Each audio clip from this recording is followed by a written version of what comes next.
बिस्मिल्लाहिर्रहमानिर्रहीम। अस्सलाम वालेकुम नाज़रीन, आप यूट्यूब चैनल देख रहे हैं। मैं इमरान खान हूँ। सबसे पहले तो ये है कि इसराइल ने वो काम किया है जिसका ईरान ने थोड़े दिन पहले वार्निंग दी थी कि अगर हमारे एनर्जी के इंफ्रास्ट्रक्चर को तबाह किया गया तो फिर खलीजी ममालिक में ऐसी सूरत हाल बन जाएगी। अब अमेरिका और इसराइल ने एक इंतहाई कदम उठाया है। इसकी वजह और बहुत सारी चीज़ें मैं आपको बताता हूँ और रद्द-ए-अमल भी आपको बताता हूँ, लेकिन पहले ज़रा पाकिस्तान से कुछ बड़ी खबरें हैं वो आप तक मैं पहुँचा दूँ। इमरान खान साहब की बहनों की बिल्कुल मुलाकात नहीं करवाई गई।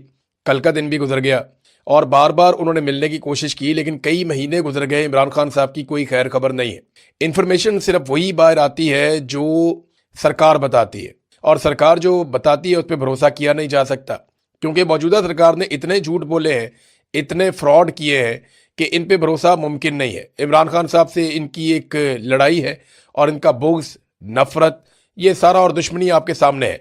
ऐसी सूरत हाल में इन पे भरोसा किया ही नहीं जा सकता।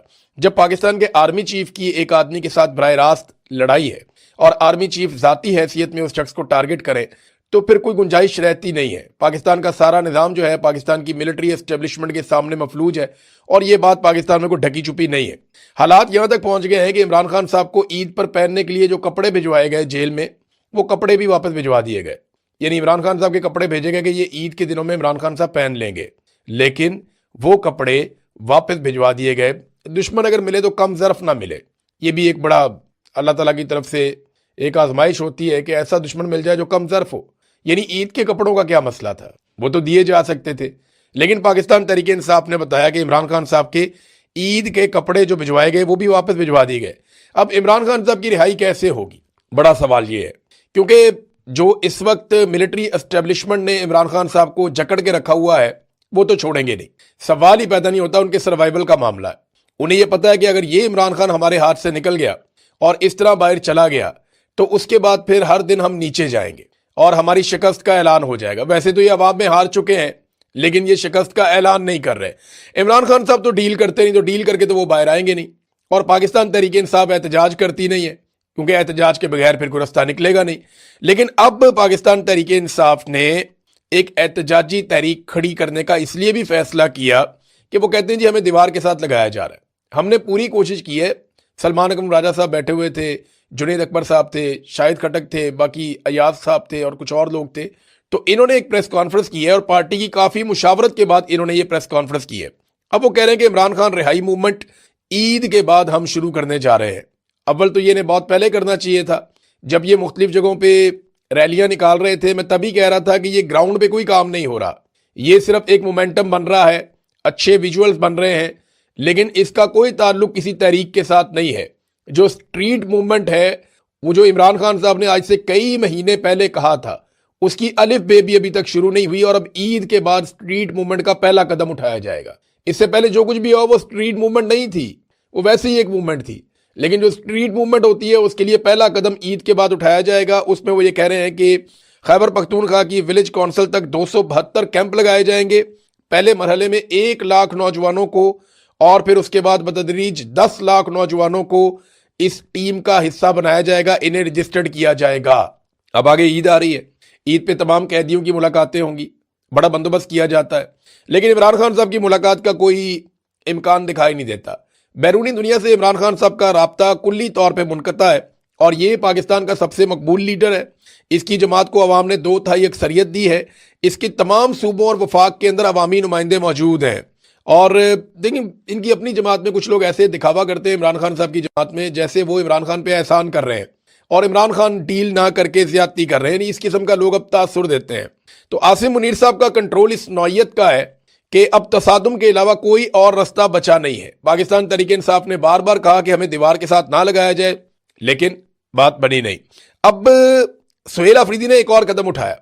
एक तो ये सुहेल अफरीदी ने इसको लीड करना है। इमरान खान साहब ने सुहेल अफरीदी को कहा था कि आपने स्ट्रीट मूवमेंट की तैयारी करनी है। अब वो तैयारी शुरू होने वाली है, तो ईद के बाद सुहेल अफरीदी को लीड करना पड़ेगा। ये हलफ बर्दारी होगी, नौजवानों को इकट्ठा करेंगे। अगर 10-20 लाख नौजवान इकट्ठे हो जाते और वो इमरान खान को छुड़वाना चाहते हैं, मसला ही कोई नहीं है। ये फिर बाकी कौम भी निकल आएगी। मैं जानता हूं ना, ये कौम इंतजार कर रही है एक मरतबा नौजवानों के बाहर निकलने का।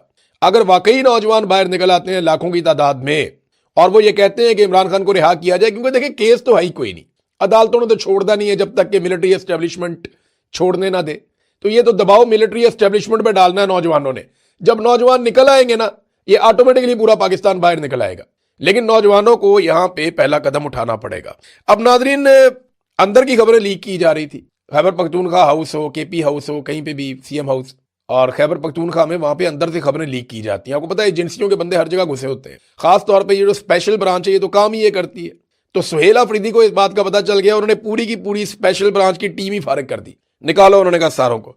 और फ्रंटियर के जो रिजर्व पुलिस है इसके 53 नए एहलकार उन्होंने तैनात किए हैं और स्पेशल ब्रांच को फारिग किया है, जो अंदर का डाटा, अंदर की खबरें, सियासी फैसले और ये सारी चीजें लीक कर रहे थे। तो सुहेल अफरीदी साहब ने एक अहम कदम उठाने से पहले कि इससे पहले कि लिस्टें बने, रजिस्ट्रेशन हो, नौजवान शामिल हों, सबसे पहले तो इनको फारिग किया जाए, तो उन्हें फारिग कर दिया गया है। नाज़रीन, पाकिस्तान में हालात यहां तक पहुंच गए हैं कि आपको मालिक साहब को आप जानते होंगे, प्रोग्राम करते हैं टीवी पे। तो मालिक साहब ये वो शख्सियत हैं जिन्होंने इमरान खान साहब के सामने बैठकर गिरबान पकड़ने की बात की। छोटी मोटी खबर थी, मईशत में थोड़ा उतार चढ़ाव आ रहा था, तो उस वक्त के वजीर आजम का इन्होंने गिरबान पकड़ने की बात की थी। तो इमरान खान ने बड़ी कुशादा दिली से वो बात सुनी भी और उसका जवाब भी दिया।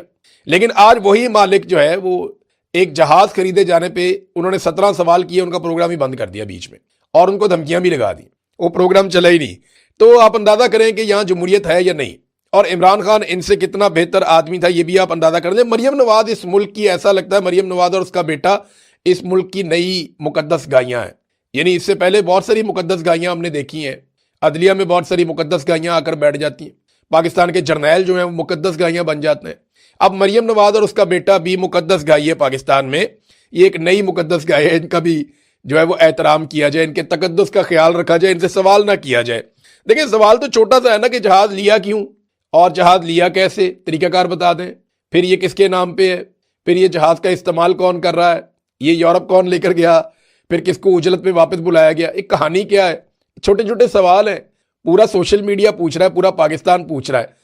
इन सवालों के जवाब देने की बजाय प्रोग्रामों की बंदिश, बस ये इतना ही कर सकते हैं, इससे ज्यादा इनकी औकात नहीं है। हालात इनके ये हैं कि वैसे ये जहाज भागने के लिए, मैं आपको बताऊं, ये भागने के काम आएगा। ये जो गैर मुल्की पायलट से इन्होंने भर्ती की है ना, इन्होंने पहली फ्लाइट से निकल जाना है, जैसे ही हसीना वाजिद वाला कोई सिनेरियो पाकिस्तान में होगा ये सबसे पहले भाग जाएंगे। और गैर मुल्की पायलट इसलिए रखेंगे, पूछने वाला कोई नहीं होगा, उनको लेंगे और निकल जाएंगे। ये दुनिया की वाहिद वज़ीर आला है जिसके पास अय्याशी के लिए इतना शानदार और महंगा जहाज है। किसी और वज़ीर आला के पास इतना महंगा और अय्याशी वाला जहाज पूरी दुनिया में नहीं है, बल्कि बड़े बड़े अमीर ममालिक के हुक्मरानों के पास ऐसे अय्याशी वाले जेट नहीं है प्राइवेट, जैसा इस अय्याशी वाली वज़ीर आला के पास अय्याशी वाला जहाज है। अब मेयो अस्पताल में एक इकलौती एंजियोग्राफी की मशीन रह गई थी, पहले बाकी खराब हो गई तो एक ही रह गई थी, वो भी नाकारा हो गई। ये जनाब सबसे बड़ा हॉस्पिटल है मेयो हॉस्पिटल, वहां पे एंजियोग्राफी की एक बेसिक मशीन होती है, वो भी नाकारा हो गई।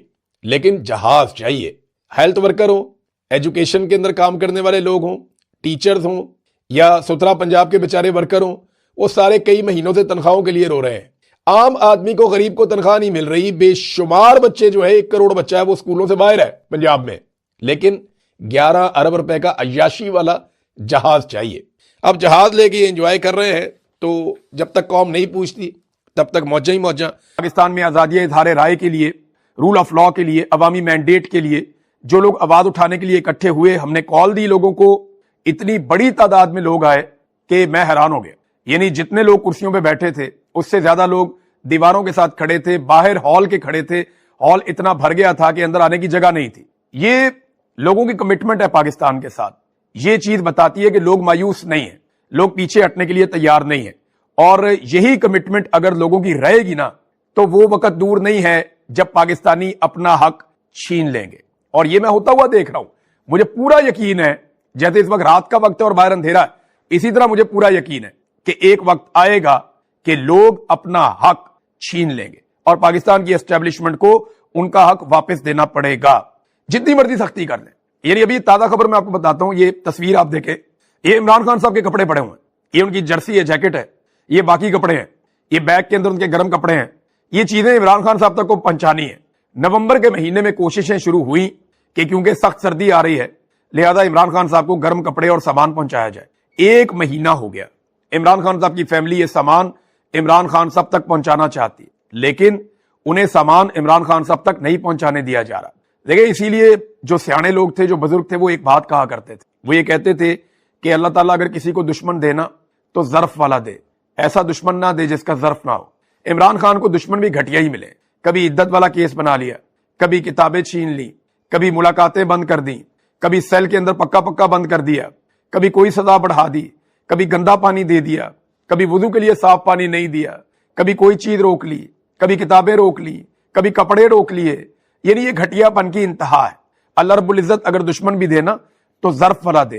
یہ بات مجھے پہلے سمجھ نہیں آتی تھی، اب مجھے سمجھ آئی۔ پہلے میں سوچتا تھا دشمن ہی ہوتا ہے، کیا فرق پڑتا ہے، لیکن اگر دشمن کا ظرف نہیں ہے نا تو وہ کتنی تکلیف دے سکتا ہے، اس کا اندازہ مجھے اب ہو رہا ہے جو عمران خان صاحب کے ساتھ کیا جا رہا ہے۔ عمران خان صاحب کے بیٹے ہر فورم پہ آواز اٹھا رہے ہیں، ان کی بہنیں ہر فورم پہ آواز اٹھا رہی ہیں۔ ابھی عمران خان صاحب کے دونوں بیٹوں نے، قاسم نے اور سلمان نے، انہوں نے ایک اور انٹرویو دیا، اور انہوں نے انٹرویو دیا اس مرتبہ، یہ برطانوی اخبار ہے دا سنڈے ٹائمز اس کو، اور اس میں بھی انہوں نے بتایا کہ ان کے والد کے ساتھ کیا کیا جا رہا ہے اور ان کو کس لیول کے خدشات ہیں۔ انہوں نے بتایا کہ کس طریقے سے ان کے والد کو ناکردہ جرائم کی سزا دی جا رہی ہے اور کس قسم کے حالات میں رکھا گیا ہے۔ حتیٰ کہ ایک جملہ جو ہیڈ لائن بنا اس خبر کا وہ یہ ہے کہ وہ ہمارے والد کے ساتھ وحشیانہ سلوک کر رہے ہیں، اور ایگزیکٹلی یہی ہو رہا ہے۔ پاکستان میں کبھی کسی سیاسی لیڈر کے ساتھ اس قسم کا گھٹیا سلوک نہیں کیا گیا جس قسم کا گھٹیا اور بیہودہ سلوک عمران خان صاحب کے ساتھ کیا جا رہا ہے۔ ناظرین، خبریں تو بہت ساری ہیں، لیکن یہ معیشت کے حوالے سے میں ایک چیز اور آپ کے سامنے رکھتا ہوں، اور یہ بار بار سامنے آتی ہے۔ دیکھیں، عاصم منیر صاحب کا جو معیشت کا ماڈل ہے وہ ناکام ہو چکا ہے، وہ فیل ہو چکا ہے۔ اس ماڈل کو تبدیل کرنا پڑے گا۔ یہاں سوچ بدلنے کی ضرورت ہے، یہاں مینڈیٹ والی حکومت لانے کی ضرورت ہے۔ پاکستان کی ملٹری اسٹیبلشمنٹ کو یا عاصم منیر صاحب کو یہ لگتا ہے کہ میں سختی کروں گا، طاقت کے بلبوتے پہ کنٹرول کروں گا، عالمی طاقت کو خوش رکھوں گا، وہاں سے کچھ پیسہ آ جائے گا، اس پیسے کے ذریعے سے میں پاکستان کو سروائیو کروا لوں گا۔ کوئی بھی ملک کبھی بھی قرضے پہ سروائیو نہیں کر سکتا۔ اگر پاکستان نے سروائیو کرنا ہے تو یہ بات یاد رکھیے گا، پاکستان کو پیسہ جنریٹ کرنا پڑے گا، اس کے بغیر پاکستان سروائیو نہیں کر سکتا۔ یہ ممکن نہیں ہے کہ کوئی ملک سروائیو کرے خود سے پیسہ جنریٹ کیے بغیر۔ ناظرین، سب سے پہلے قومی کانفرنس، کیونکہ وہ مکمل ہوئی، اور کل والا ویلاگ جب میں نے کیا رات کو تو تب تک اس کا اعلامیہ نہیں آیا تھا۔ اب صورتحال میں آپ کے سامنے رکھتا ہوں۔ جو مین چیز ہے اس قومی کانفرنس میں، ایک مرتبہ پھر حکومت کے ساتھ مذاکرات کی بات کی اپوزیشن نے۔ ایسا لگتا ہے کہ یہ ایک مرتبہ پھر حجت تمام کر رہے ہیں کہ اگر بات چیت کرنی ہے تو بات چیت کی جائے اور بات چیت کے ذریعے سے حل نکالا جائے۔ لیکن جب بھی کوئی پولیٹیکل پارٹی یا پولیٹیکل پارٹیز کا ایک اتحاد وہ بات چیت کی طرف جاتا ہے تو سب سے پہلے جو چیز سامنے رکھی جاتی ہے وہ مطالبات۔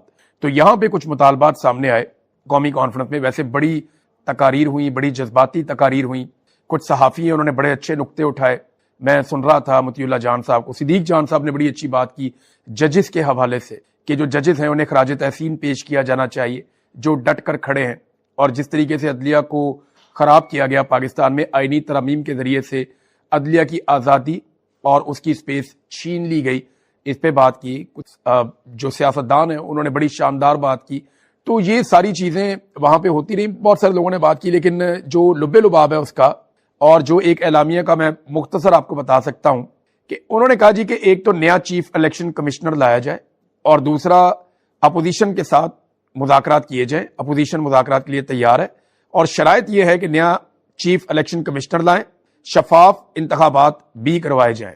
یعنی جو پاکستان میں انتخابات کے ساتھ ہو گیا ہے، 8 فروری کے انتخابات کے ساتھ جو کر دیا گیا ہے، جس طرح مینڈیٹ چوری کر لیا گیا ہے، اس کے بعد تو پاکستان کے اندر حق حکمرانی موجودہ حکمرانوں کو ہے ہی نہیں، لہذا پاکستان میں نئے انتخابات کروائے جائیں۔ اور نئے انتخابات سے پہلے 8 فروری کے انتخابات کی تحقیقات کا بھی مطالبہ کیا ہے اس اکٹھ نے جو قومی کانفرنس کے اندر بیٹھا۔ اب یہ اسلام آباد میں اکٹھ ہوا، اس کے جو اخراجات ہیں وہ 29 لاکھ روپے کے آئے۔ میں آپ کو بڑی امپورٹنٹ بات بتانے لگا ہوں، جب رجیم چینج آپریشن ہو رہا تھا نا، تب کروڑوں روپیہ بانٹا جا رہا تھا تھیلوں میں بھر کے۔ میں نے اس کے بارے میں آپ کو خبریں بھی دی تھی، بڑے بڑے ہوٹلوں میں لوگوں کو ٹھہرایا جا رہا تھا، اور یہ لوگ آزادانہ اپنی کاروائیاں کر رہے تھے۔ پاکستان تحریک انصاف کی حکومت ہونے کے باوجود سندھ ہاؤس کو استعمال کیا جا رہا تھا، اسلام آباد میں نجی بڑے بڑے ہوٹلز ہیں جن کو استعمال کیا جا رہا تھا، وہاں پہ پاکستان تحریک انصاف کے لوٹوں کو ٹھہرایا گیا، انہیں پروٹیکشن دی جا رہی تھی، اور باقاعدہ سندھ سے پولیس آئی ہوئی تھی جو یہ کام کر رہی تھی، اور وہاں سے لوگ آئے ہوئے تھے جو یہ کام کروا رہے تھے۔ اور کتنا خرچہ ہو رہا تھا، کون خرچہ اٹھا رہا تھا، اس کا کوئی حساب کتاب ہی نہیں تھا۔ میں نے آپ کو کچھ بندوں کے بارے میں بھی بتایا جو پیسہ لے کر پہنچے تھے باقاعدہ، اور جن کے پیسے کے بلبوتے کے اوپر اور جن کے لائے ہوئے پیسے کے بلبوتے کے اوپر یہ سارا کھیل کھیلا گیا۔ لیکن ابھی یہ جو قومی کانفرنس ہوئی تو یہ خیبر پختونخوا ہاؤس میں، اس کے جو ٹوٹل اخراجات ہیں وہ 29 لاکھ روپے، لگ بھگ 29 لاکھ روپے سے زائد کے اخراجات ہوئے 2 دن کی اس کانفرنس میں. اور ہونا تو یہ چاہیے تھا نا، سب کو تعصب یہی بن رہا ہے خیبر پختونخوا کا پیسہ لگ جائے گا، خیبر پختونخوا ہاؤس کے اندر ہو رہا ہے، لیکن ایسا ہوا نہیں. اس میں 10 لاکھ روپیہ دیا یہ جو اسلام آباد سے 2 الیکشن لڑے تھے مصطفیٰ صاحب نے، انہوں نے دیا. مصطفیٰ نواز کھوکھر صاحب نے 10 لاکھ روپیہ دیا. محمود خان اچکزئی صاحب نے 5 لاکھ روپیہ دیا. 5 لاکھ روپیہ ایک اور پولیٹیکل پارٹی نے دیا. 5 لاکھ روپیہ جو ہے وہ دیا علامہ راجہ ناصر عباس صاحب نے دیا. پاکستان تحریک انصاف نے بھی 5 لاکھ روپیہ دیا. تو آپ اندازہ کریں کہ ایسے چندہ ڈال کے ان لوگوں نے یہ پروگرام کیا ہے. اور یہی جمہوری طریقہ ہے. ایک سیاسی حکومت، ایک حکومت جو ایک سیاسی جماعت کی ہے، انہوں نے حکومت کا پیسہ استعمال نہیں کیا. یہ شفافیت ہے.